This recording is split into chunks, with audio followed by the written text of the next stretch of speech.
You're listening to Athletes and Avatars, the podcast for 30-year-old gaming dads who peaked in high school and prestige in Warzone. We break down sports, gaming, movie hot takes while our wives nod politely and absolutely do not listen. From late night lobbies, youth league sidelines, we're still chasing glory. And ignoring bedtime routines to debate Madden ratings. Athletes and avatars. Because we still think we've got it. And we definitely don't. Welcome back to Athletes and Avatars, the podcast where sports meets gaming. I'm Tyler. I'm here with Taylor. They were diving into college football predictions, AFC rookie impacts. And yes, Texas is ruining our dynasty leagues and college football 26. We'll also hop in the MLB storylines and check out what's new in movies and gaming. And maybe we'll roast a few teams on the way. So let's jump in. Off the top here, college football, just around the corner. Probably, I think we're 2 weeks away from kickoff. I know we got big week 1 matchup between Texas and Ohio State at formation Texas Longhorns. What are your kind of just general season predictions on who's going to make the playoff this year? Well, first off, I can't think of, in a long while, a bigger week 1 matchup. I don't know if you can. I mean, that's it. That is. No, there are a lot of big time matchups early in the season this year. A lot of top ranked teams playing. Feels like a totally different lifetime than what we grew up on, of like just cupcakes your first 4 weeks until you face anybody. Yeah, usually you got to about week 4, and then you kind of really start getting into the nitty gritty of like, oh, you get excited about this because usually it's just like, Alabama's playing the Citadel, and it's all these all these small teams you never heard of.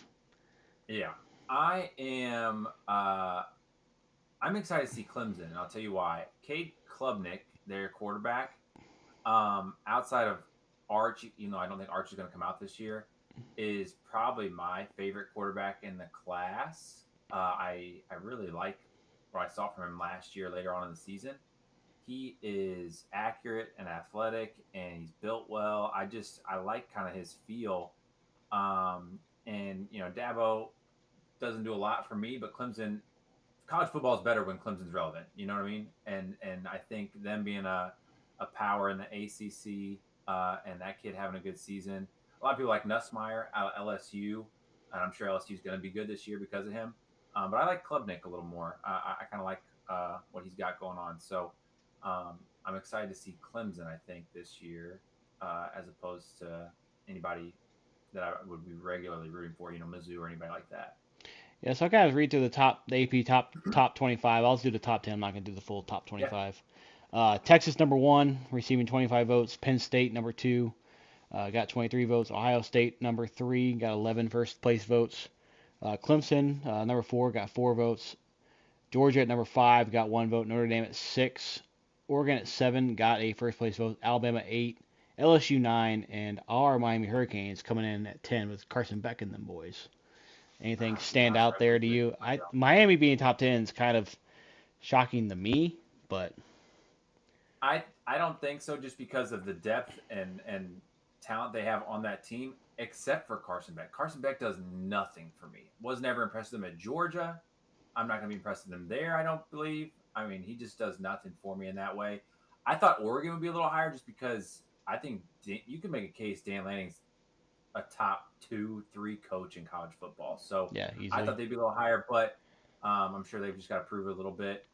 Penn State being that high is kind of wild to me, just because, I mean, I've never seen a Penn State team really do anything. They're always carried by their defense. Their quarterback never seems to be able to do enough. So to have them that high off the rip seems kind of bizarre, but. Yeah, and this is where I usually struggle with this in college basketball because of freshmen leaving after first year and going to the NBA. I feel like we lost a lot of big name college football players to the draft this year. This draft was just so deep with names. Now this year you kind of hit the reset button. I know our team, the Missouri Tigers, new quarterback, new receiver, new running back. Like yeah. I mean, you can make a case for Mizzou making a top 8 run easy off their schedule, but again, I don't know who QB1 is at this point. Yeah, I'd be hard pressed outside of Hardy. I'd be hard pressed to name a Tiger, on that team. And that kind of same goes for all these other schools. You have expectations for it. Yeah, it's just unreasonable to have expectations for any of the rest of them. And then with the portal now, kids are moving schools left and right. So it usually is going to take a couple weeks to kind of figure out who's who and where's where and figure out who you like. But Heisman odds, Arch Manning, number one right now. Garrett Nussmeier's number two. Your guy, K. Klubnik, number three. Jeremiah Smith, the breakout receiver from Ohio State. Yeah. Then his quarterback, Julian Sayin, is also up there. Then Drew Aller from Penn State rounds out the kind of top five there.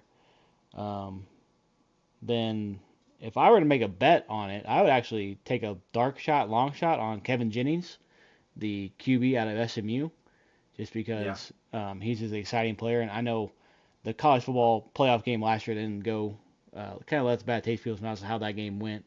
But there's always a player that kind of comes out of nowhere to being cracking to the top five of Heisman voting. And I think he might. That's be what I was going to say about a defensive player. There's going to be somebody defensively that puts up either insane sack numbers, or interception numbers. It's going to climb in there too that we just aren't ready for, Yeah, I think it's going to be hard for, Heisman's kind of like MVP. It's going to be hard to, unless Arch just gets hurt or has a season from hell, having a Texas brand, the Manning name, not handing him the Heisman is going to be hard for me to not see that happening coming into the season. With good odds, I hear. Yeah, but plus 700. So even as a favorite, he's still got some decent odds if you want to place that bet. Right now, I know some people here locally were complaining that Mizzou wasn't in the top 5 or top 25. It's like they don't know what they have. Like if you're a voter, like even us as fans, like we can project Hardy to be good. We can project the kid from Penn State, the transfer come from Penn State, being good. We can project the local kid at QB being good. But we just don't know. Like we went from having Brady Cook and Luther Burden be the offense for the last 3 years to now it's like, what do we got? Yeah, if you're looking for hot take homer picks, like we're not the ones, right? Like that's just not how we're wired. Of course, we're gonna root for those guys, but I'm not wired ever to just assume that because I'm a fan of this team, they're gonna be better. That maybe the Dolphins have ruined me on that, but yeah, I'm never just gonna assume, hey, because I follow this team the most and I know a lot about them, that means they're gonna be great. And then kind of skimming through week one, K-State, Iowa State gets it started September 23rd. And then going through trying to find top 25s. Then on August 30th, we got, like we mentioned, Texas, Ohio State.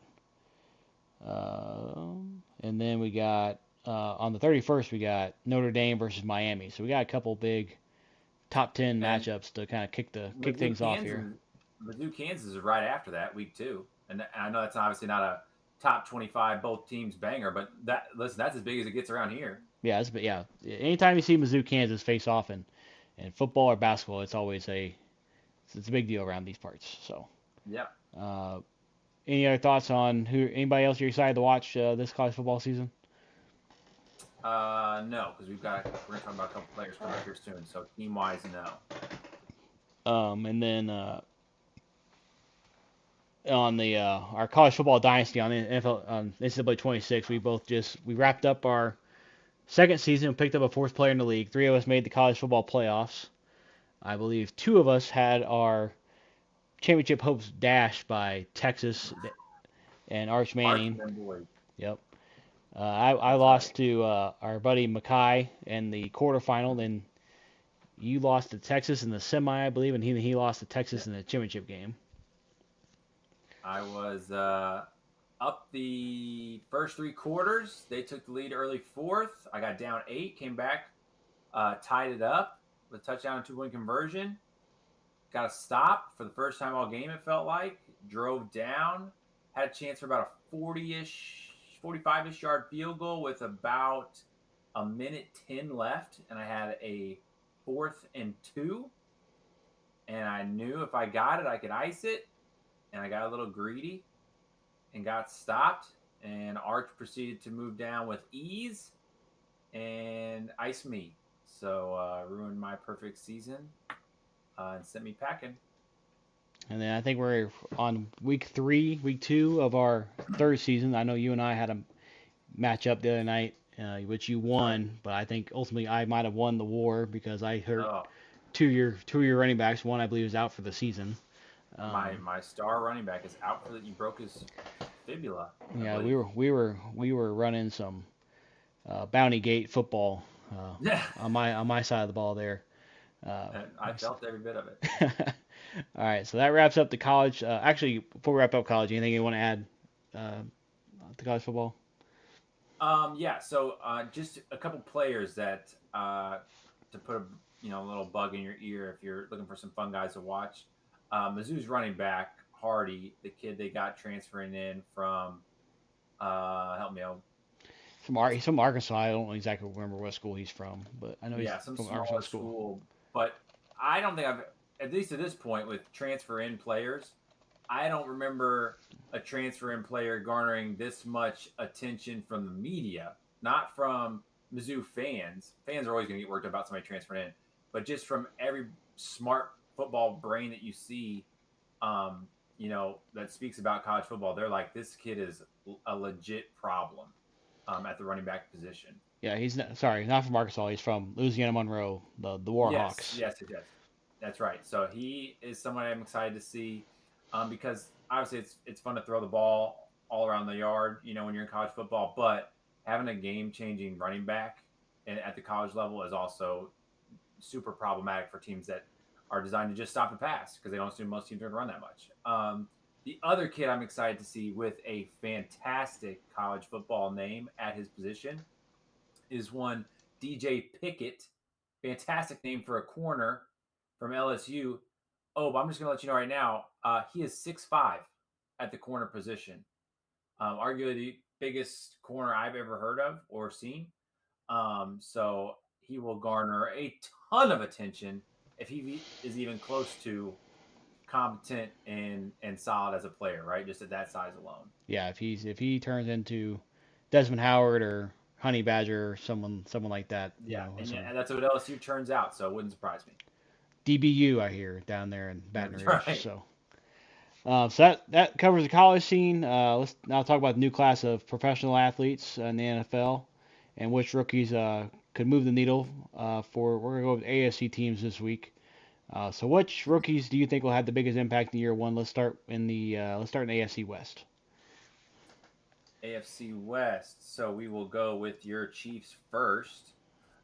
Josh Simmons has gotten every ounce of good pub that he could possibly get at this point. Like, I mean, barring injury, they say he was possibly, offensive tackle one in the class anyway, Yep. but he has had no signs of even a tough time yet at camp for you guys that I've seen.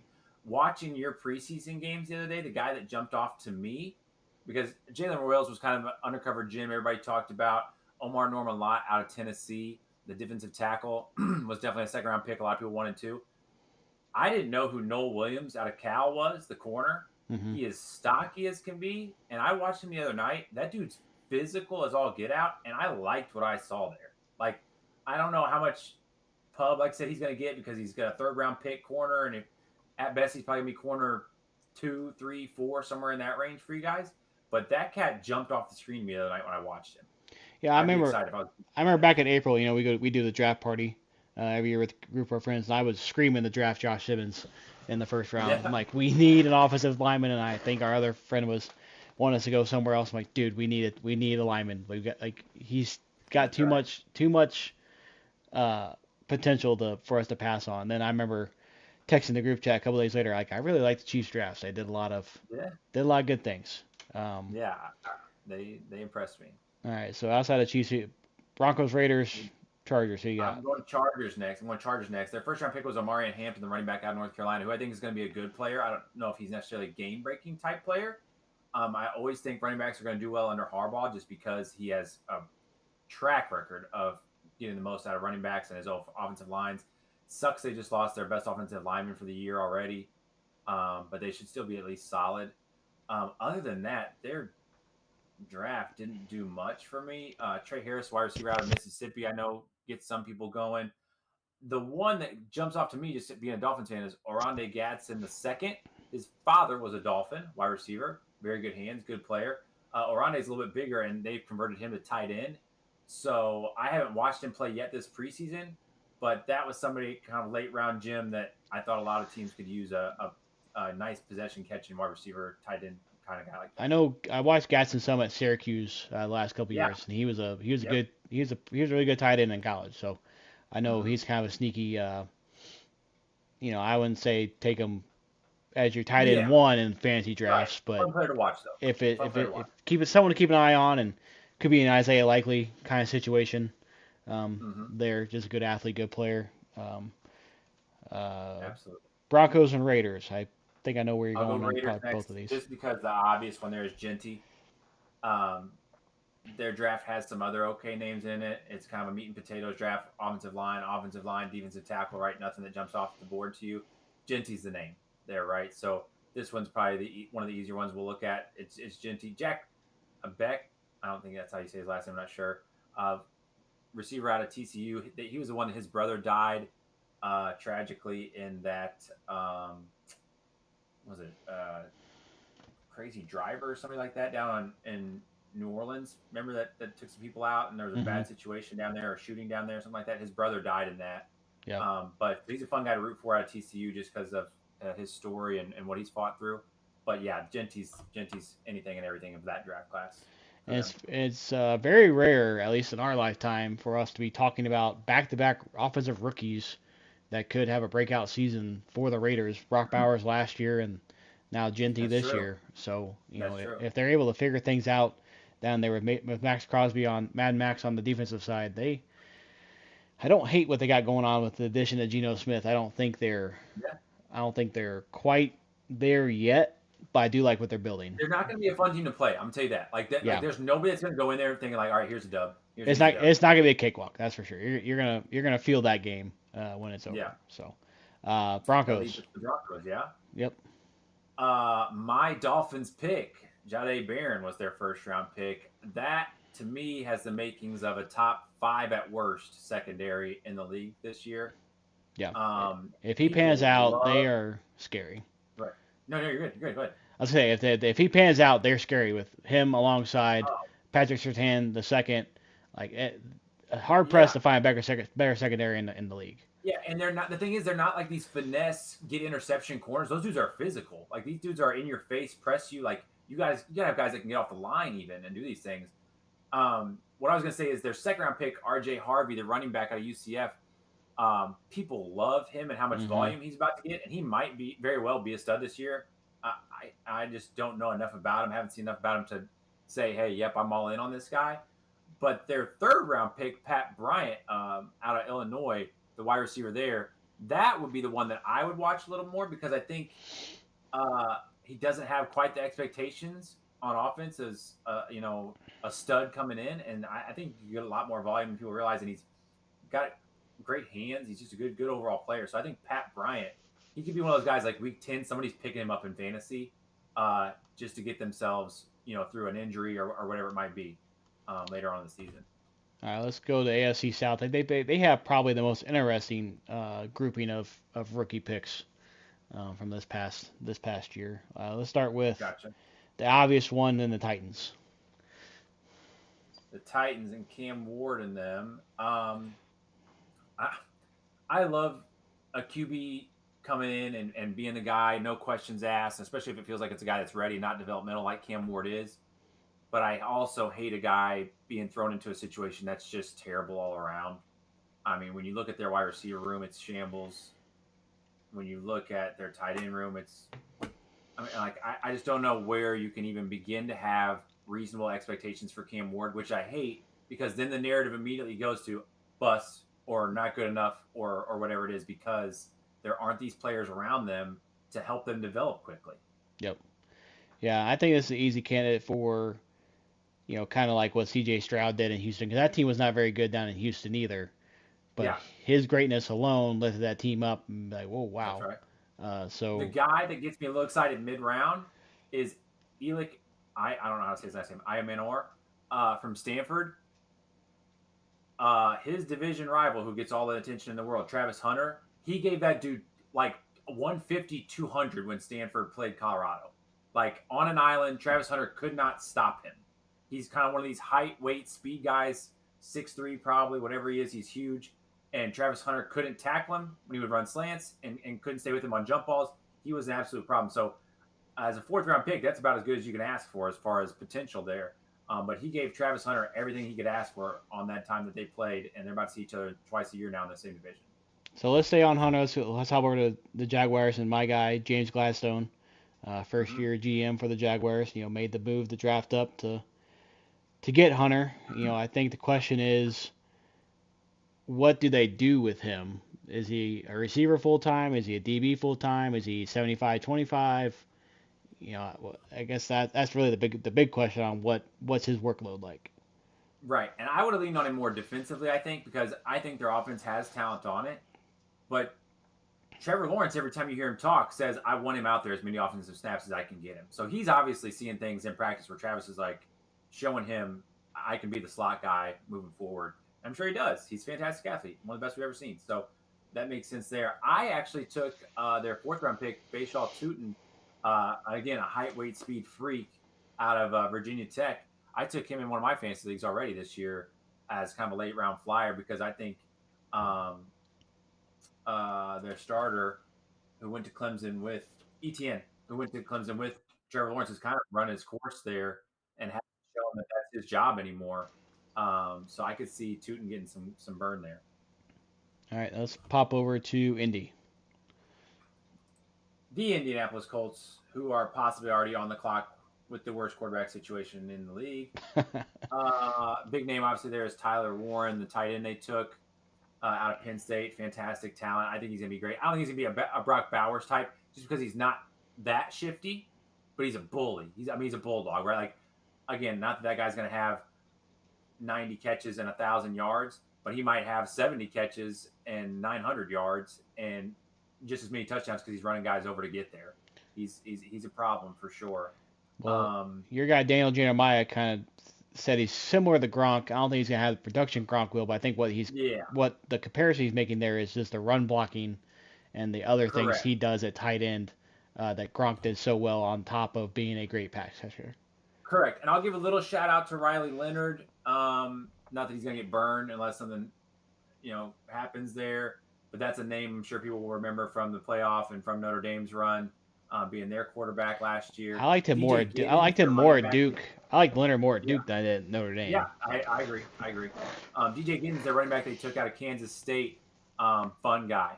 See that they got him in the 5th, and that feels very Omarion Hampton to me. Like we talked about the Chargers, who took him in the 1st. So that's great value in the 5th. I think Giddens could pop a little. All right, then the last team in the South, the Houston Texans. The Houston Texans, who kind of messed up everything for everybody contract-wise because they did not have a 1st-round pick, and the 2nd pick in the 2nd round, Jaden Higgins, the wide receiver they took out of Iowa State, they gave him a fully guaranteed contract. Folks, we do not give fully guaranteed contracts to 2nd-round picks. That's why it took everybody's 2nd-round pick forever to sign this year because all those guys were like, hey, hold on a second. That guy got a fully guaranteed contract. And so it messed up a ton of picks in the 2nd round as far as their contract stuff goes. But the coolest thing about their draft is their 2nd-round pick, Jaden Higgins, was from Iowa State. Their 3rd-round pick, Jalen Knoll, who people had just as high, also at Iowa State. That's awesome. I love when teammates can carry that over to the NFL, especially in a position like that where they're pushing each other in the same room. Like, that's awesome. And that's already in a fairly deep receiver room with Nico Collins. A little less deep because they just traded John Mechie today to the Eagles. Yep, you're right. I did see that. But those two with Collins is exciting for sure. Yes, that's a good group. Let's pop up north to AFC North.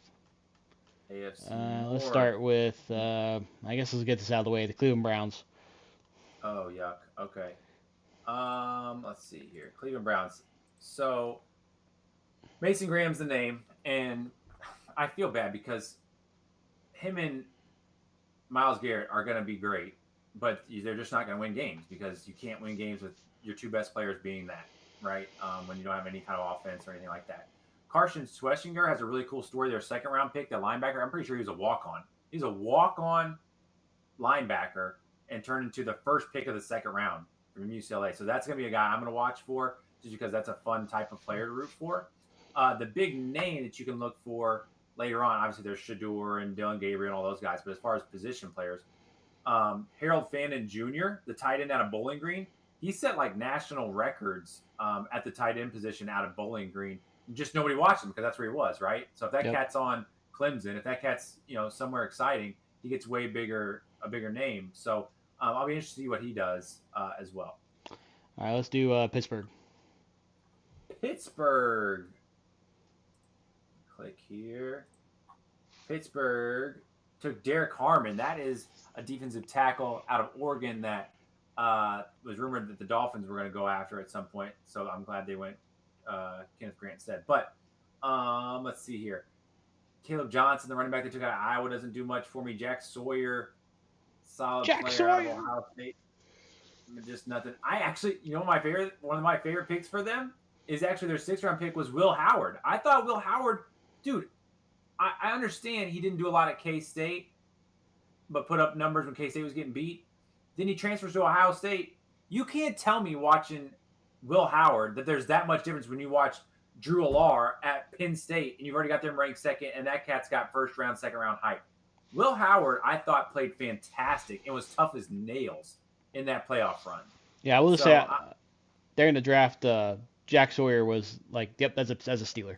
For sure. He's sure. like, he'll fit in right. Love Will Howard get some snaps, I mean, if things go off the rails for Pittsburgh,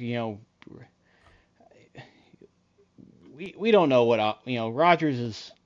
Yeah, I'm tired of watching Aaron Rodgers. Yeah, I'd like to see. I mean, we'll see. If it goes sideways, why not throw the kid out there and see what you got? Yeah. Because it could go bad real quick. There in Pittsburgh. I do know Caleb Johnson's getting some fancy buzz because a lot of people aren't sold on Jalen Warren, and Najee Harris, I believe, is with the Chargers now. Yeah, well, except for he had a firework accident, so he hasn't even practiced once yet. Well, yeah, true. All right, and then we'll save this team for last because we probably got some thoughts there. The Ravens. The Ravens. Oh gosh, they're always so good at drafting. Usually, let's see here. Baltimore Ravens. What am I looking at here? Malachi Starks, also a rumored Dolphins draft pick. Great player. I don't know if he's going to have the same impact Kyle Hamilton did, that early, but it's going to be a super solid player regardless. Mike Green, the edge they took out of Marshall, had insane numbers, but he also had 2 domestic violence issues in college. So that's why he fell to the 2nd round, almost the 3rd. But until he gets in trouble again, obviously he's probably going to be a pretty good player. And there's nobody else that really jumps off the screen to me there. I think the most interesting pick they have there is getting a kicker in the 6th round in Tyler Loop out of Arizona, who is probably the replacement for Justin Tucker for actually is the replacement for Justin Tucker. I believe they cut him.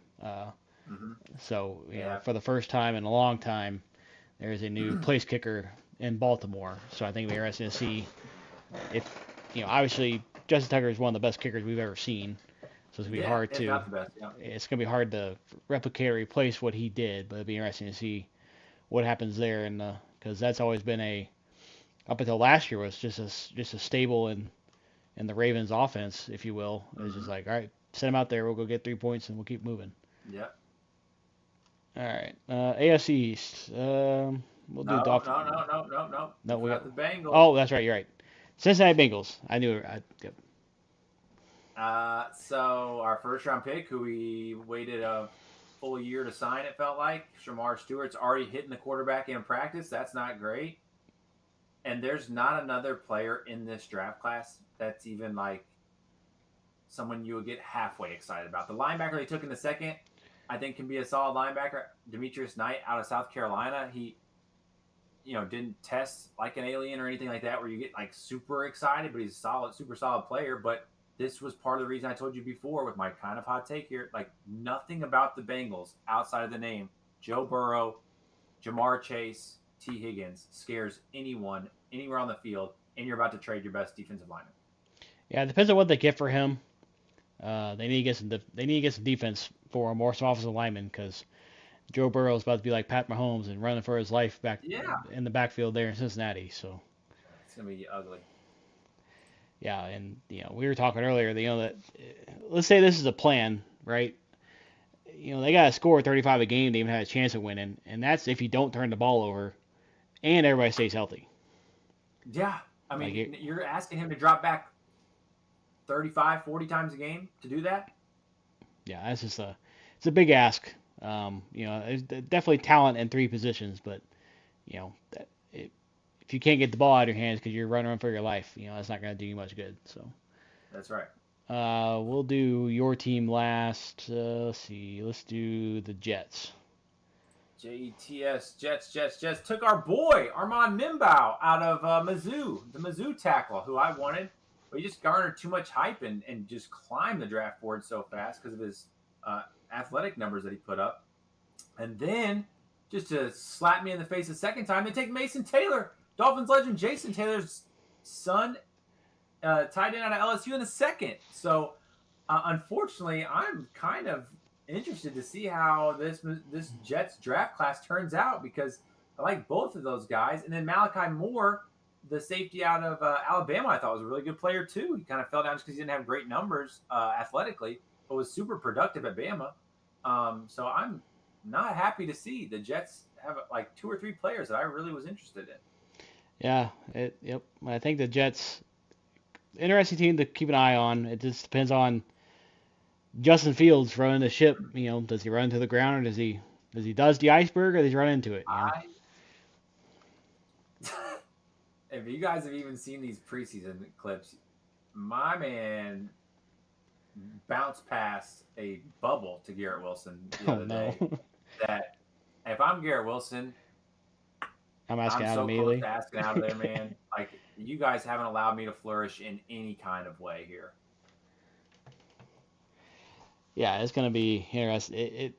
High volatility there in New York, as always. So. Yeah, as always. Let's do the Patriots.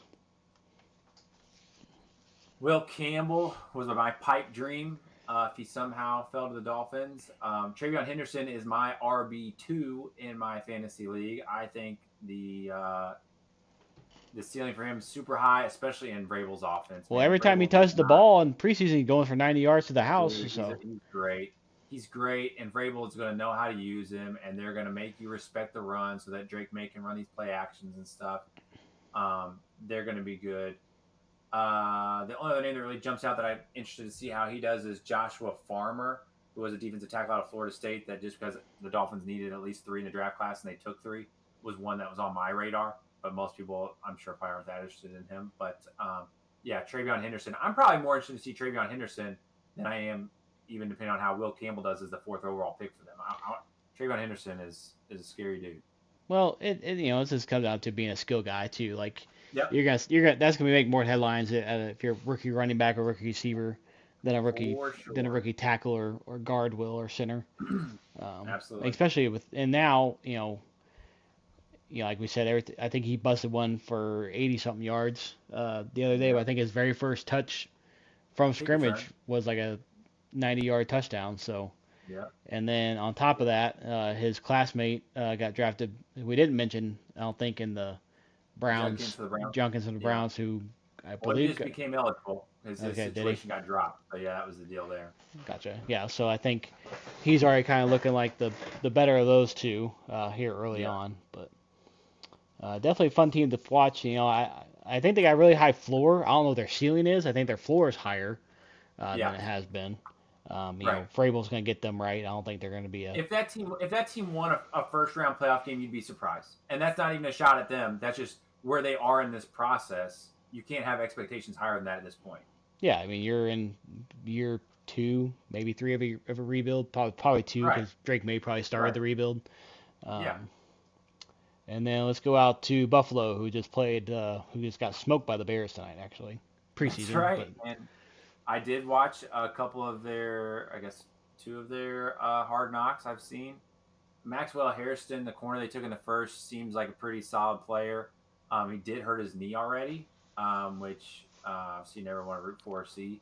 But he's a smaller, kind of light guy, too. So, obviously, his game is much more predicated on lightning quickness like it is. He ran, I believe, the fastest corner 40 this year at the Combine, and he ran like a 4.29.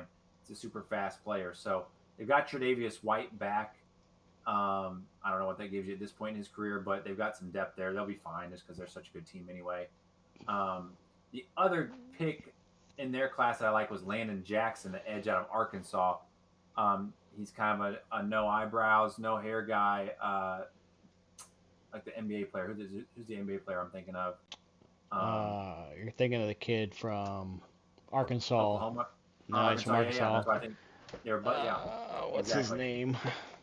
You look that up. But anyway, he was somebody that got much better throughout his college career and put up some kind of freaky numbers lengthwise at the combine. And I was sad to see him go to a division rival because I think he's going to be a good player. Not an all-pro player or anything crazy like that, but just a good player. Yeah. Jordan Walsh. That's who you're thinking of. Yes, Jordan Walsh. That's right. Out of Lincoln Academy down in Branson. Then That's right. went to Arkansas for a year, and now is a Boston Celtic, I believe. Who knew? I did actually, but I just can't remember his name. I knew he was a Celtic. I just couldn't think of his name off the top of my head. Yeah. And now your Miami Dolphins. That's right. Kenneth Grant's looked super solid so far. First round pick, the defensive tackle. Jonah Sabai-Inaya, the guard we took in the second, has looked fine. I mean, you can't really tell with trench guys until the real games start anyway. But the name that jumps out to everybody and is going to jump out to everybody is your boy Quinn Ewers out of Texas. He's looked in 2 preseason games. The first one did not go well, but again, that was with third string linemen and guys that probably aren't going to be on this team. By all accounts, in practices and this second, he played the whole second half of this playoff game or this preseason game I just watched. He's to me already better than Zach Wilson. He looks so comfortable and so just progression wise ready in what he's doing. Where Zach Wilson obviously has elite arm talent, but just always looks uncomfortable and is holding the ball and doesn't have the timing of these things down. I'm not a big Quinn Ewers guy. Did not like him in college. Thought he was kind of underwhelming, even though he's one of the highest QB recruits ever out of high school. He's looked super comfortable, man. And I think if they hadn't guaranteed money to Zach Wilson, he would be QB2, no questions asked. Yeah, I mean, I think it's just, age plays a lot into that, right? Like, Yeah. Zach Wilson, you already kind of know, like, he's pretty much formed into what he's going to be as a pro player. I think he had a higher ceiling when he came out, whereas Ewers' floor was higher than Zach Wilson's is, so he's just going to be a more competent QB. You were betting on the arm talent there, whereas Ewers kind of understands the game X's and O's wise probably a little bit better, at least at this point in their careers. I like Quinn at Texas. He even as a starter kind of got overshadowed a little bit because of who was behind him and Arch Manning. Exactly. Yeah, no, exactly. That's probably part of my problem with him too. I will say someone who's pleasantly surprised me, Ollie Gordon, our 6th round pick, running back out of Oklahoma State. I don't remember, 2 years ago, Ollie Gordon won the Doak Award. He was the best running back in college football 2 years ago. People thought he was going to come out, and he didn't. Went back and had an okay year at Oklahoma State, and then fell to the 6th because he didn't run a burner time or anything like that. Alexander Madison, our RB2, just had to have neck surgery after our first preseason game. He's out for the season already. I think Ollie Gordon's going to push for an RB2 spot here by the time the season starts. I can't think of every running back in Oklahoma State history off the top of my head, but I don't think it's crazy to say he's the second best running back out of Oklahoma State outside of Barry Sanders. If you pull up the stats right now, I guarantee you're probably close to right. Like off the top of my head, I can think of Justin Blackman, some of the receivers, but I can't think of any name-worthy running backs other than him and Barry Sanders. Absolutely. Off the top of my head right now. He's big. He's a great change of pace with Achane. I think he's got a chance to do it because Jalen Wright just hasn't, as explosive as Jalen Wright is, the guy we took out of Tennessee last year. He has not shown the vision that even Ollie's shown at this point, nor the physicality, because Ollie's a bigger guy. Ollie's got some weight. Before we wrap up, anything else NFL news, not just rookies, anything NFL you want to get off your chest before we move on? Justin Fields looked terrible. Nope, move on. All right, from rookies to veterans, we are about 4 weeks post MLB trade deadline, so let's take a look at what's happening on the diamond because things are starting to get interesting here as the MLB playoffs shape into form. So our guy Ryan Helsley got traded to the Mets. What has happened? Has not had a great start with the Mets. He's 0-3 with an 8 ERA. That being said, they did just beat the Mariners in the Little League Classic tonight, 7-3. He did get an inning of work where he struck out 2, and he did walk a guy. So not a terrible outing comparatively to what he's been getting rocked, Hell's bells shelled. are not ringing in New York. Oh, No, they're not. And the first time I saw his walk out there in New York, I was like, this feels wrong. This doesn't feel good. I don't like this. and But I think it wouldn't look as bad if the guy we got, Blaze Jordan, wasn't mashing for us. To be fair, at the AAA level, but still, mashing's mashing. yeah, yeah. I mean, he's hitting bombs, hitting bombs. We actually got Blaze out of the from the Red Sox in the Maton, uh, Yeah, in the that's right. Maton. That's right. That's right. But still, it's all kind of one big It was the package. fire sale we had to get all these guys. Yeah, Yes. it's from the top down looking at it organizationally. Got rid of Helsley, got these young guys in. Young guys are looking Mm-hmm. good. Helsley's getting rocked. Yes. So I think right now you're feeling good if you're the brass sitting there at top of Busch Stadium in St. Louis. That's Um, right. the Mariners who Or the lost tonight, Highball before this is their fifth loss since the trade deadline. They've been 11-5. They're now 11-5. They have been the best team in the AL, which I know we both said on our trade deadline recap that they were the winners of that deadline and they were making a push for it. And here we are, Yep. early results, but they're looking like a scary team to beat. You don't want to face them If in only we were in a state that we could bet on things like that, folks. be nice. And then anything changed in your division race um, prediction? No, I I I want know to see the Cubs take a step back because I don't ever want to see the Cubs succeed. But I did see I Big think they're Cat kind of tweet out they gained a game in the Central for the first time in like a month. yeah, So yeah. The Cubs, I think they're actually closer to the Cardinals than people realize. They just had a great start and they are exciting. Their talent's already up there. The Pete Crow Armstrongs and those guys are already up there. But again, that just shows you like you're going to go through these patches even with these young guys that are talented. And I think that's what they're going through right now. all right, we are quickly approaching September October baseball. So That's right. excited for the MLB playoffs. Um, all right, we handle things in sports. So let's talk about what's coming up here in entertainment and gaming. Any movies you're excited for coming up in the next month, 2 months? There is a heist movie coming up with Austin Butler this month, and you know I'm such a sucker for a heist movie, and I think I'm gonna go see that. It's called Caught Stealing, and so I think that will probably be my next theater excursion to see that. Because I'm a sucker for a heist movie. That's my favorite genre.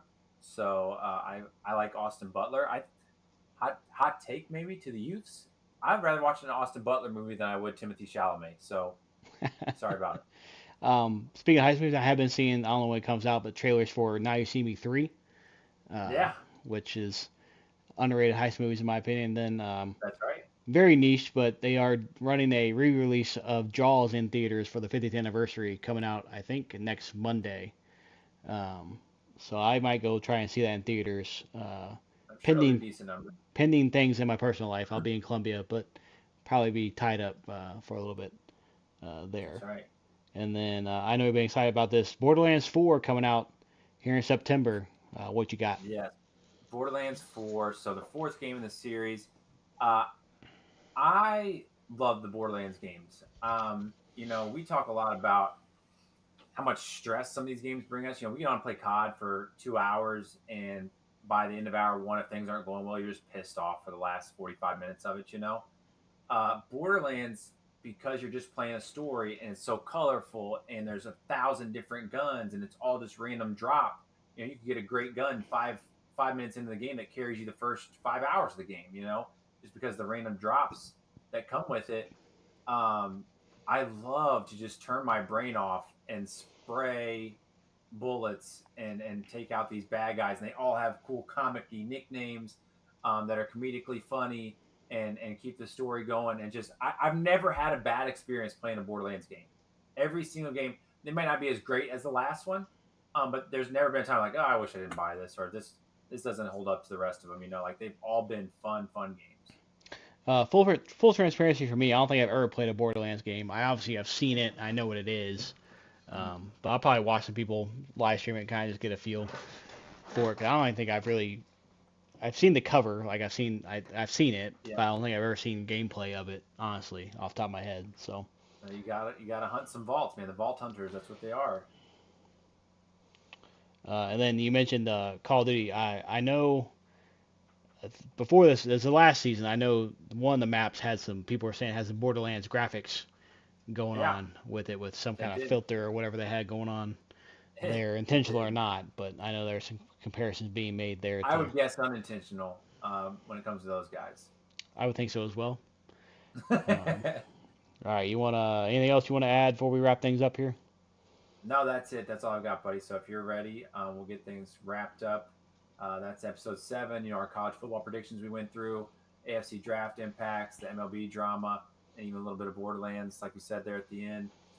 We've covered all that. Make sure you subscribe, drop a comment with your playoff picks or whatever game you're hyped for, and we'll catch you next week. Until then, keep your head in the game and keep your thumbs on the stick.